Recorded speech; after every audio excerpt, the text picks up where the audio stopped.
Now yield to the ranking member for his opening remarks. And thank you, Mr. Chairman, and thanks to the witnesses for joining us today for one of the committee's last hearings in the 118th Congress with the extremely fitting title of A Legacy of Incompetence. The majority has assembled a group of leading Project 2025 intellectuals for a Project 2025 coming out party today.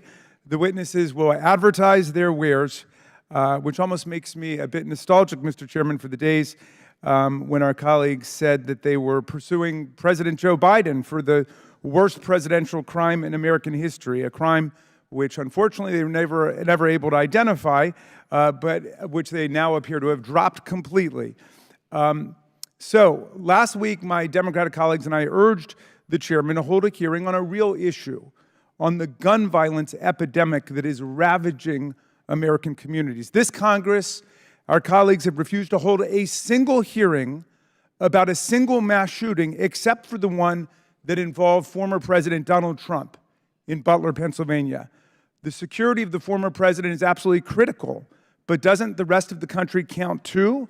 Who's going to keep the rest of America safe from AR-15 attack by disturbed people loaded up on hate and conspiracy theory? Don't all Americans deserve to live free of gun violence? There have been more than 1,000 mass shootings defined as at least 4 people being shot that have claimed more than 1,000 lives since the start of this Congress. Just since the mass shooting and assassination attempt on the ex-president on July 13th, there have been more than 100 additional mass shootings that have claimed 88 more American lives. There were 4 other Americans who died that day on July 13th after the attack in Butler. And yet we're told by J.D. Vance that gun violence is a, quote, fact of life in America. C'est la vie. Nothing can be done about it.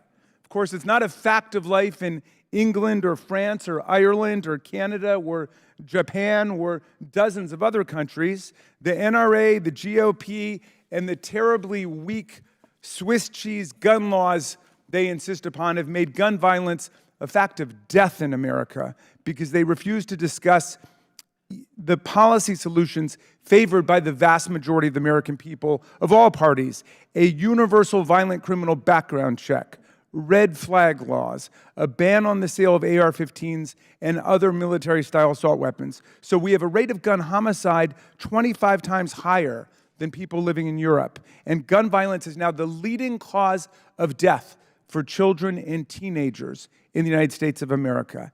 Yet instead of holding a hearing on gun violence, we've convened a panel of 4 witnesses with deep ties to Project 2025, the MAGA manifesto for a second Trump term, so they can audition for Mr. Trump's approval and land a spot on his cabinet or sub-cabinet, a fate not necessarily to be envied if you talk to former Vice President Mike Pence or Trump's former Defense Secretary Mark Esper or his former National Security Advisor John Bolton or Cassidy Hutchinson or more than 100 other former Republican officials declaring Donald Trump completely unfit for office. But here we are with these Project 2025 luminaries who've taken up the challenge to set forth the agenda on how to take America backwards in every domain of public life. A recently disclosed email from Stephen Bradbury, one of Project 2025's leaders and Trump's former Secretary of Transportation, says that, quote, those who show real commitment and valuable contributions will be recognized by the leaders of the Project 2025, whose recommendations are likely to carry influence with the key personnel decision makers. And today, 2 of our witnesses, Mr. Carr and Ms. Sakura, showed just that real commitment by authoring chapters of Project 2025. Press reports say Mr. Carr is vying to be Mr. Trump's FCC chairman, while Ms. Sakura apparently has her eye on becoming Mr. Trump's next EPA administrator. And I will stand corrected if you guys disclaim any ambitions for those offices, but that's what the press is reporting.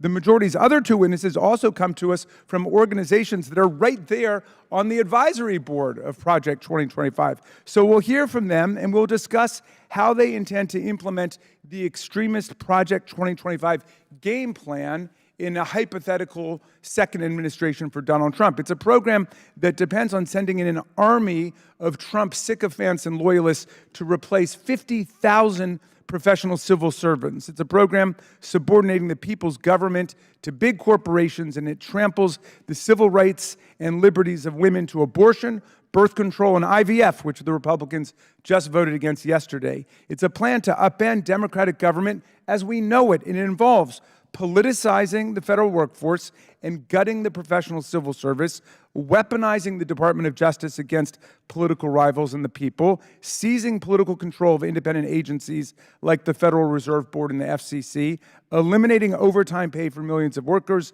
denying the climate crisis and pulling the plug on environmental progress, ending reproductive freedom in every state, federally surveilling births and abortions, legalizing discrimination against LGBTQ Americans, organizing mass deportations and detention camps, deploying the military to quash free speech and protests, eliminating Head Start and the Department of Education, dismantling NOAA and privatizing the National Wealth Service, limiting benefits for veterans. Now, Donald Trump has half-heartedly tried to distance himself from this toxic and increasingly unpopular agenda, but you need only to turn to the table of contents of this big book to realize it is the total product of Trump's inner circle. The MAGA Manifesto has 37 authors and contributors. Of those, 31 served in Trump's administration, 80%. Donald Trump has turned dodgy about his connection to Project 2025,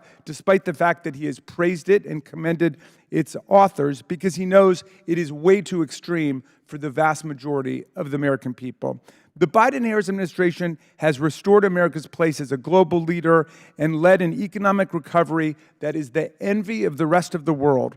Project 2025 wants to reverse all the progress we've made, strip Americans of basic fundamental rights and freedoms that we've had for decades, and create a federal workforce loyal only to Donald Trump and not to the Constitution of the United States. Today, Mr. Chairman, we're going to try to get to the details from these Project 2025 experts that you have kindly assembled for us. Let's get specific today, and let's see if the American people really want to follow the dark vision for America that Project 2025 has set forth. Thank you, Mr. Chairman, and I yield back.